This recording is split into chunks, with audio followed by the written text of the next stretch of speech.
Welcome to the Happier with Light podcast. My name is Lart van Obergen, and in this podcast, scientists will explain how light affects your happiness, the quality of your sleep, your energy, and your health. Today, of course, again, we are talking about light, and more specific today, we are going to talk about some more details about measuring light. Our guest today is Hedy Lee. Hedy is also a member of our Good Light group and is sales deputy manager for UPRtek. If I'm not mistaken, Hedy, your company is based in Taiwan? Yes, in Taiwan. All right. So this is by far the most long distance podcast interview that we are doing since the start of our podcast. The Good Light Group is a non-profit organization who wants to stimulate the use of good light indoors and get people out of the darkness. Hedy, welcome to our Good Light podcast. Could you maybe just as a starter, Hedy, introduce yourself? Who are you? What is your connection with light? And maybe a bit about your background. So introduce yourself to our audience. Okay. Hi, everyone. Good morning. My name is Hedy from Taiwan. I've been in sales for over 15 years, mostly working in the lighting industry. At the beginning, I started out at Intertek, promoting safety tests for lighting products. Then about 11 years ago, I joined UPRtek, where I've been helping promote handheld spectrometers. These tools are great for anyone making lights or trying to find high-quality lighting products. As for my greatest passion in life and my connection with light, I used to think lighting was just about getting things bright enough to see them well. But now I think it's a luxury because my ex-husband is almost blind now. And I've seen how hard it is for him to enjoy light, whether it's natural sunlight or artificial light. Mm-hmm. So that experience really changed my perspective. So now I think helping people understand the importance of good light is something that I am really passionate about. Mm-hmm. I understand. It's an interesting perspective, seeing light as being a luxurious thing that you can enjoy. Maybe that is an aspect that we are not giving enough light in, if you can say in the terminology. So I understood you're working for UPRtek. You're a Taiwan-based company. Could you explain some more? We have an audience who might or might not understand spectrometers. What it is exactly that you are doing with UPRtek? Oh, okay. UPRtek is a company from Taiwan, and we founded this company in 2010. So it's been established 14 years. And our mission is to help people explore light and color using advanced technology. When LED lighting first became popular, it brought up a lot of issues such as color accuracy and safety concerns. So that was the time UPRtek stepped in and made handheld spectrometers that offer the same precision as big lab equipment. But we do it in a practical, accessible way. Today, we are helping industries like general lighting, designers, or agriculture workers, research, and medicine, with over 32,000 devices being used globally. Our main focus is to use our technology to help more people to understand how to accurately measure what good lighting really is, instead of relying on experience or guesswork, like farmers used to do with the weather. We want people to have precise tools to determine what makes lighting comfortable, safe, and effective. Mm-hmm. What are the exact components, Hedy, that you are measuring with those spectrometers? Could you sum up what is all being measured as different components in that light? We do it as all-in-one device. So all of our current products can measure brightness, measured in lux, and the colors. We also know it as a CRI, R1 to R15. And we also can measure like blue light hazard, flickers, things like this. Mm-hmm. So let's say that every single aspect of light that could be measured can be measured. Just to fully understand, because of course we all know that when we measure certain things. Measurement creates knowledge and more knowledge. As from the perspective of UPRtek, what are the real benefits there of that specific measuring, and how could people really go on work with those elements? So suppose I'm in an office. Are you also guiding people with these kind of measurements, saying, okay, this is what you measured and this is what the benefits are, or what you could do to improve this light? Mm-hmm. I think a lot of people, they don't really know what makes lighting good or bad.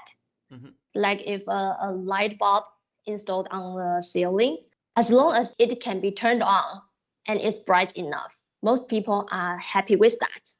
Even if that bulb is a cheap light bulb with a lower score on CRI, which means it has poor color quality.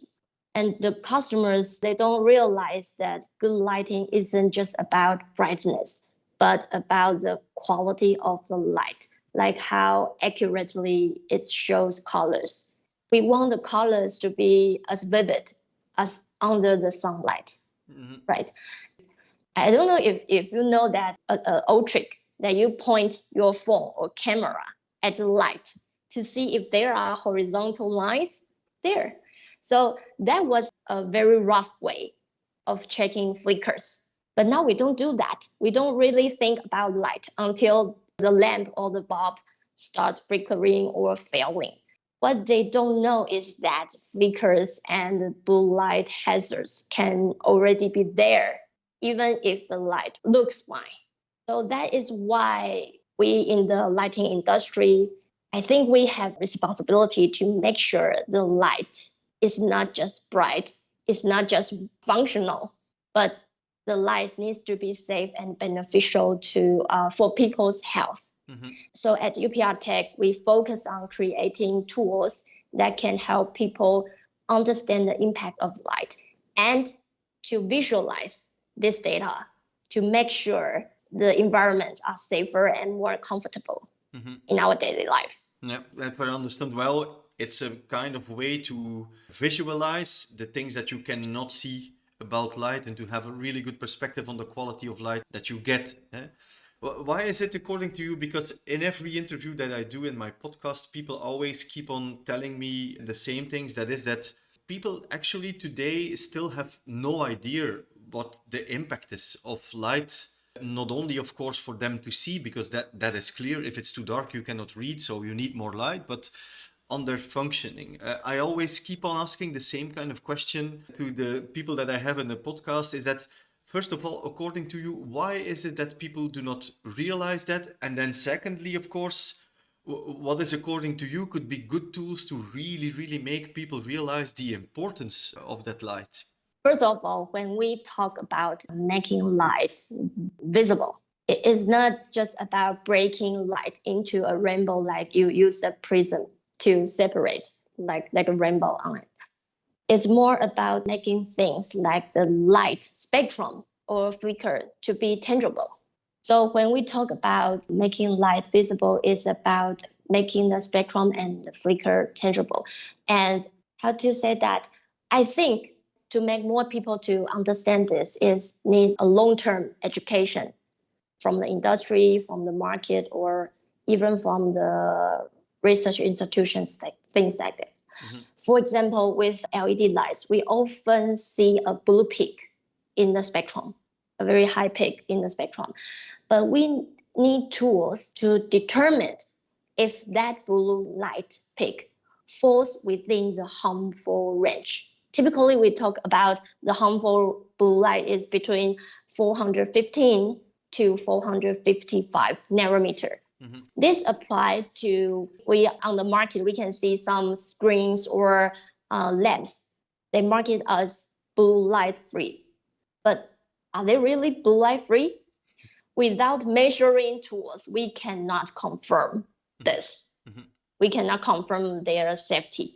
So that's why devices like handheld spectrometers are essential for evaluating light quality and also making the customers, buyers to realize how important a good light is. So you have to use the visualized graphics. Yeah. So What you say is that we use the visualization of that light as a tool to instruct people, but we're in for the long run in educating people on what the impact is of light. I agree on that, by the way. We should stress more and more the importance and the long-term effects that people can occur with bad lighting and what is not good for them. From my perspective, also, a lot of people understand that good light is good for them, but people do not seem to understand that in the other way, bad light is also bad for them. That is a bit of the way that I look to it. It's also an idea that I also shared with already some other people. We have today a good framework in lighting when it comes to energy directive and energy usage. In your opinion, shouldn't we evaluate also towards a system where the light or bulbs or luminaires can have like an overall health score? Wouldn't that be an idea to help that? Because based on your measurements, you can, I guess, give luminaires some kind of a rating if it's good or is it bad, or is it not so simple? It's very normal that we see scores also on the lighting measurement. Like we will see CRI over 90 is good, or TM30 over 90 as high as possible. So I think it makes sense that we create some kind of verification system to make sure the light is in good quality. Things like the WELL building standard, which focuses on how lighting affects our sleep, mood, and even productivity. Mm-hmm. Also, things like IEC 62471, which deals with the safety of light, especially regarding the blue light hazard. So I think if we combine these applicable standards together and use suitable tools to measure things like flicker, blue light, and even human-centric lighting, we read the scores or the risk groups, we could create a really solid verification system, something that ensures lighting in offices, schools, or any professional setting is not only usable, but actually beneficial for people's health and well-being. After all, we spend so much of our time on the artificial light. It just makes sense to make sure it's working for us, not against us. I understand. Could it be an idea? You mentioned the International Well Building Standard. I think there we get a very good guideline on what the different important aspects are of that measurement of light and how they are also balanced. As you are well aware, in the International Well Building Institute, some of the features about that light are mandatory. So if you don't reach it, it's anyway bad. And other aspects of that measurement of light are like say quoted in a score. What I really would like from a perspective coming out of the industry is that, of course, not a lot of people have the potential to go through a fully scope of a well building score. It takes time, it is expensive, but wouldn't it be an idea from the perspective of somebody who has a handheld measurement tool that you could say to the tool, look, I'm measuring in an office today. Could you please score me everything you measure into an understandable score for people? Because also from my perspective as using the tool, it's always very difficult because you need to show data. You need to, for example, a flicker measurement, it shows a number of data and then you need to explain how bad it is to people based on the data. Wouldn't it be a great idea just to limit this and give people really based on that a score you measure and you say, look, sorry, but this score has like 70 out of 100 as quality of lighting? So that's also one of our goals, to make everyone use the tools to understand is it good or bad. For example, on our MK350S Premium, there is a function mode called, I think it's flicker risk. So it's a very easy to understand graphic. There are only two color zones. Red represents for dangerous, and green represents for safe.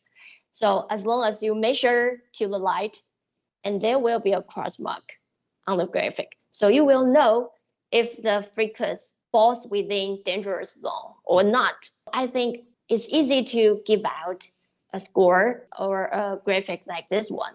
So you don't have to explain too much, to check too much definitions from the user guide, but you can see directly intuitive to see is it dangerous or safe Yeah. from our device directly. Yeah. Yeah, well, I think it would be possibly for the future a great idea to make that even more in a broader type of aspects in measurement slides, and that you have like an overall measurements who giving you a score in your quality of light would be maybe a nice idea. Are there from the side of UPRtek more innovations to come for the next future? What are your plans? Yeah, of course, back in the day, everyone talking about only CRI. But quickly we realized that it wasn't enough because CRI only covered 8 color samples.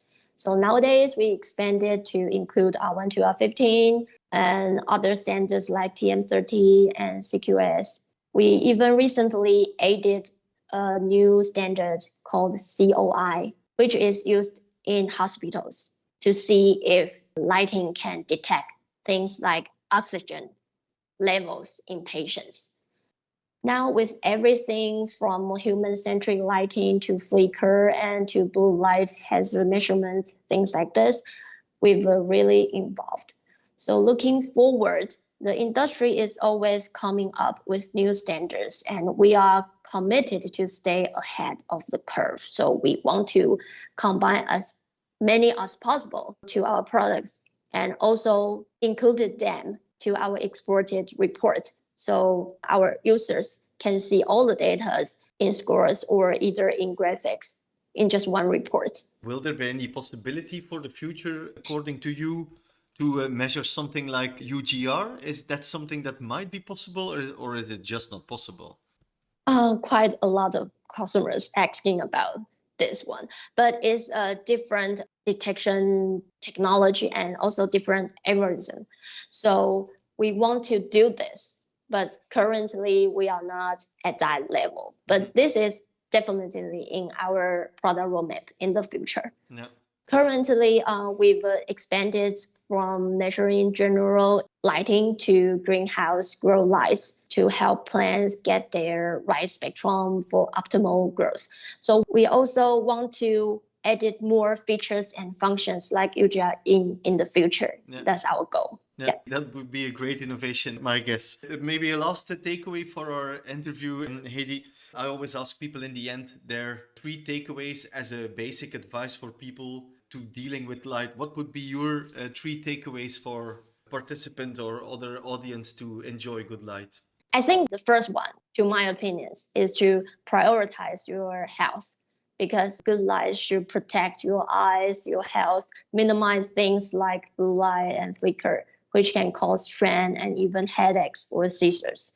So I think healthy is the most important issue on this. And the second is don't just focus on how bright the light is. Mm-hmm. Think about how it affects your mood, your sleeping cycle, and your productivity. And the last one, I think, is use proper tools to measure light quality. Is the best way to ensure the lighting around your environment really support your daily activities. All right. I think that these are very valuable takeaways. Hedy, I want to thank you very much for sharing your expertise with us today within our Good Light podcast. And of course, that we already mentioned in our interview, the long-term education or helping people understand about Good Light is, of course, one of the main goals of the Good Light group in general, to really make people understand it. If you would consider our Good Light podcast valuable, then please subscribe to our channel or write us a note or a review. Do you have any more questions? Please don't hesitate to take contact with us at goodlightpodcasts@goodlightgroup.org. If you also have topics about Good Light and you want to learn more about it, or you have a certain expertise, also give us a shout and we will check if we could handle them in one of our future podcasts.